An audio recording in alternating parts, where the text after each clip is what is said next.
Fala pessoal, beleza? Sejam muito bem-vindos à segunda aula do nosso assunto sobre impulso e quantidade de movimento. Nessa aula é a segunda parte do assunto. Daqui a gente vai fazer alguns exercícios sobre impulso e quantidade de movimento.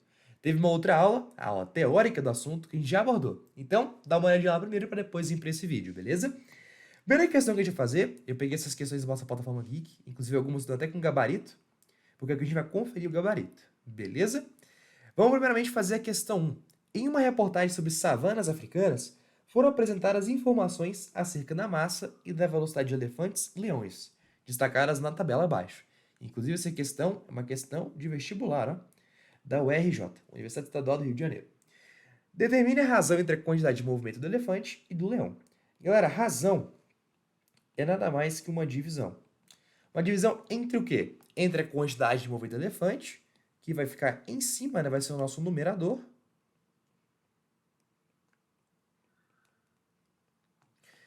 E a quantidade de movimento do leão. Vai ser o nosso denominador. Galerinha, uma dica aqui, tá? Denominador. Uma dica aqui. Sempre quando ele falar razão, o que ele fala primeiro? Assim, razão entre x e y. Aí seria x em cima, y embaixo. Razão entre quantidade de movimento do elefante e do leão. A quantidade de movimento do elefante ficaria em cima, no numerador, e a do leão ficaria embaixo. Então é o seguinte, sempre que ele for primeiro, vai ficar no numerador. O que for em segundo, vai ficar no denominador. Vamos lá. Galerinha, uma coisa que eu falei para vocês é que a quantidade de movimento a gente calcula pegando a massa e multiplicando pela velocidade. E eu falei que a unidade de quantidade de movimento é a mesma coisa que quilograma vezes metro por segundo. E aqui tem um problema. Porque repara que velocidade tem que ser em metro por segundo. Sendo que aqui ele deu em quilômetros por hora. Ah, Abreu, mas eu preciso transformar? Não necessariamente. Sabe por quê? Quando você pega, por exemplo, vamos supor que você pega, sei lá, 100 centímetros sobre 10 centímetros. Quando você faz isso, na matemática acontece uma coisa que você meio que vai cancelar as unidades. Então tem uma hora que isso acontece. Então, repara o seguinte, se eu pegar 100 centímetros e dividir em pedaços de 10 centímetros, você vai ter o quê? 10 pedaços. Você não vai ter 10 centímetros. Meio que a unidade, ela acaba se perdendo. Então, quando você for fazer o Q do elefante e dividir pelo Q do leão, repara que a unidade do Q do elefante seria quilograma vezes, nesse caso aqui, vamos considerar metros por segundo, dividido por quilogramas vezes metro por segundo. Divisão de frações, repete a primeira e multiplica pelo inverso da segunda. Galera, repara que a gente pode escrever isso aqui, isso é a mesma coisa aqui. Quilograma vezes metro vezes segundo, dividido por segundo vezes quilograma vezes metro. Repara que metro cancela com metro, segundo cancela com segundo e quilograma cancela com quilograma. Logo, a resposta não vai ter unidade. Então, aqui tanto faz, você não precisa transformar nessa questão. Mas sempre quando você for calcular o que, você precisa transformar. Beleza? Então é o seguinte, galera. Vamos calcular a quantidade de movimento do elefante. Eu vou deixar o gabarito aqui. Beleza. Só para não fazer a multiplicação errada, né? Então é o seguinte, a quantidade de movimento do elefante é a massa do elefante vezes a velocidade do elefante. Repara que a massa dele é 4.860. Então ela está aqui. 4.860. Isso quilogramas. Vezes 40 km por hora, que é a velocidade. Beleza? Sobre. Agora do leão. Repare que o leão tem uma massa de 200 kg e ele tem uma velocidade de 81 km por hora. Galera, se você fazer uma multiplicação de 4.860 vezes 40, vai dar 194.400 quilogramas vezes quilômetros sobre horas, né? Agora, o do leão, 200 vezes 81, dá 16.200. E quando você faz essa divisão aqui, de um para o outro, pode conferir na calculadora, dá exatamente 12. Beleza? Então, a nossa resposta nessa questão é 12. Agora, vamos fazer a nossa segunda questão. Beisebol é um esporte que envolve o arremesso com uma mão de uma bola de 140 gramas de massa na direção de outro jogador que irá rebatê-la com um taco sólido. Gente, eu não sei se vocês já viram beisebol na vida. Eu espero que sim, é mó legal o beisebol. Assim, não que eu seja bom jogando, tá? Mas eu acho mó legal de ver. É um jogo bem interessante. Aí é o seguinte, no beisebol tem um cara lá, que ele pega a bola, joga pro outro, e eu tô rebater com um taco. Bem simples. Considere que, em um arremesso, o módulo da velocidade da bola chegou a 162 km por hora, imediatamente após deixar a mão do arremessador. Arremessador é o cara que está jogando. Sabendo que o tempo de contato entre a bola e a mão do jogador foi de 0,07 segundos, o módulo da força média aplicada da bola foi de... Galera, o que ele quer saber é a força média. E a gente sabe que impulso, no caso impulso resultante, vamos dizer impulso aqui, vamos notar alguma coisa importante, igual a força vezes o tempo que ele aplicou. Perceba o seguinte, ele falou a massa da bola. Uma coisa, sempre anote os dados, tá? Em qualquer questão de física, anote os dados. Então ele falou que a massa é igual a 140 gramas.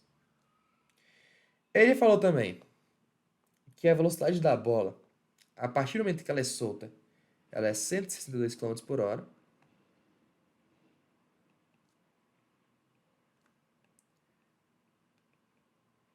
E uma outra coisa que ele falou também é que ela teve um tempo de contato entre a bola e a mão do jogador de 0,07 segundos. Galerinha, ele deu algumas forças importantes, que são essas que eu acabei de notar, e ele está perguntando qual que é o módulo da força média. Lembrando o seguinte, quando a gente fala de força média, galera, é a força constante que a gente comentou anteriormente, tudo bem? Inclusive, uma coisa que eu não comentei na última aula é que quando você pega esse gráfico aqui, tá vendo que ele é todo diferentão? Vamos supor que você tem um gráfico que seja um triângulo, sei lá, vou desenhar aqui rapidinho só para vocês entenderem. Vamos supor que tenha um gráfico que seja um triângulo. Tem como ele ocupa uma área. Tem como você escrever essa área sendo a mesma coisa de um outro gráfico, porém um gráfico com uma força constante.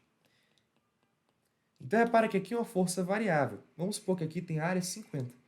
Aqui também tem área 50. Só que a força aqui é sempre constante. Essa força aqui seria a força média. Tudo bem? Então, é só uma curiosidade, beleza? Então você pode escrever um gráfico de força variável com o gráfico de uma força média dessa força variável. Beleza? Vamos lá.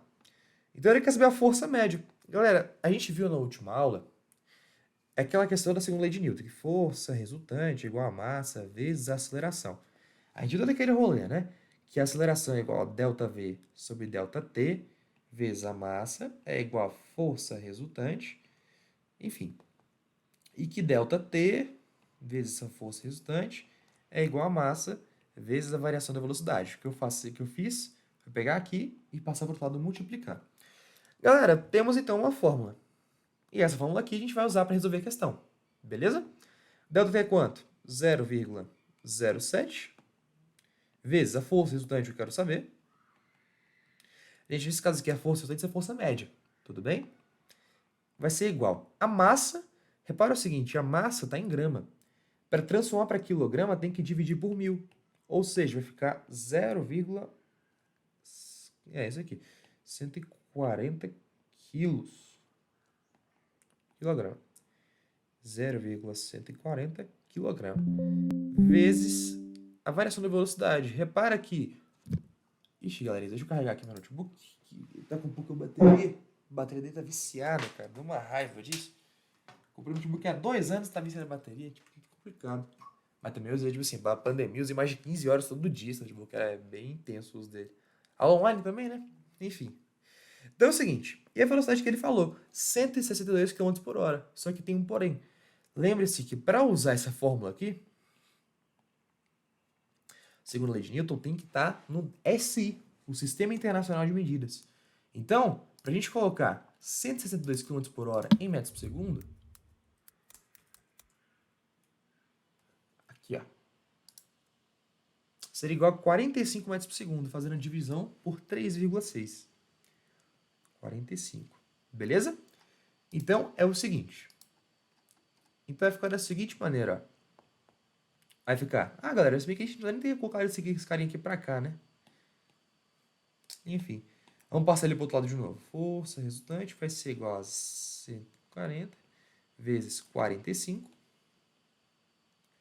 dividido por 0,07. Quando você faz esses cálculos na calculadora, toda essa partezinha, que eu não quero aprofundar na aula porque isso não é tão importante, dá igual a 90. Agora eu te pergunto, 90 é o quê? Se é força, tem que ser 90 newtons, beleza? Então, essa aqui é a segunda questão, o gabarito aqui está correto. Agora é o seguinte, temos a última questão da nossa aulinha de hoje, que é a dedo, que é a questão 4. Um carro se move em uma rodovia com uma velocidade de 36 km por hora. Seguinte, 36 km por hora é a mesma coisa que 10 metros por segundo. Deixa eu escrever aqui. Beleza? Só conferir isso aqui. É isso mesmo. É isso mesmo. Beleza. É de 1.200 kg. Em dado momento, o motorista aciona o acelerador e em um intervalo de 10 segundos a velocidade do carro chega a 72 km por hora. Qual seria o valor médio da força resultante desenvolvida pelo motor nesse intervalo de tempo? Então, perceba o seguinte, vamos anotar aqui os dados. A primeira coisa que ele falou foi a velocidade inicial do bichinho, que é quanto? 36 km por hora, ou seja, 10 metros por segundo. Galera, essa nomenclatura que eu vou usar aqui, para definir velocidade inicial e final, não é correta, tá? Mas eu gosto de usar VI como velocidade inicial e VF como velocidade final, apesar de não ser correto. A massa do carro é de 1.200 gramas, então 1.200 kg. Massa 1.200 gramas é levinho o carro, hein? 1.200 kg. Agora é o seguinte, quando ele aciona o acelerador, em intervalo de tempo de 10 segundos, então o tempo que ele demora são 10 segundos, o carro chega a uma velocidade de 72 km por hora. Galera, repara o seguinte, 36 é o quê? Aqui, ó, 72 é 2 vezes 36. Ou seja, se é 2 vezes 36, seria 2 vezes 10 metros por segundo, logo seria 20 metros por segundo. Velocidade final, 20 metros por segundo. Repara que a gente vai usar a mesma coisa que a gente usou anteriormente.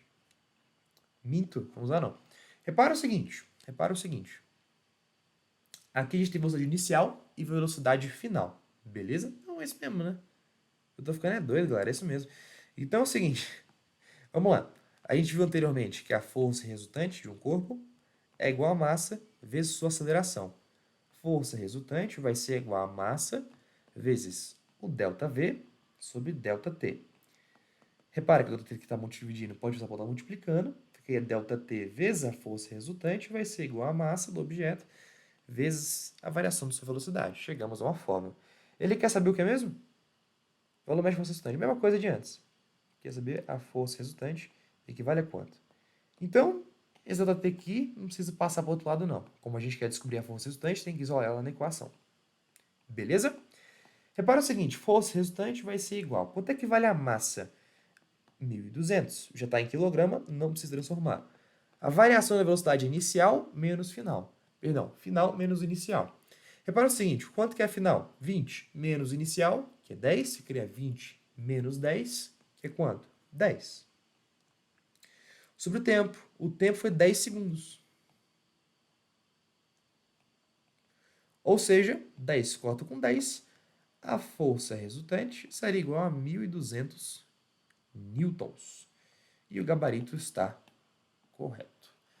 Beleza, galera? Essa foi aqui a nossa aula de revisão. Vocês viram que os conteúdos que a gente relaciona com o impulso são muito tranquilos, são bem tranquilinhos mesmo, tá? Então, é isso. Na prova de amanhã, uma boa sorte a todos. Lembre-se que é uma prova discursiva, então não vão ter questões de cálculo, vão ter questões realmente de escrever. Então, a aula teórica é realmente a aula mais importante para vocês. Beleza? Um forte abraço, gente. Obrigadão aí pela presença. Deixa um like e se inscreva no canal. Tchau, tchau.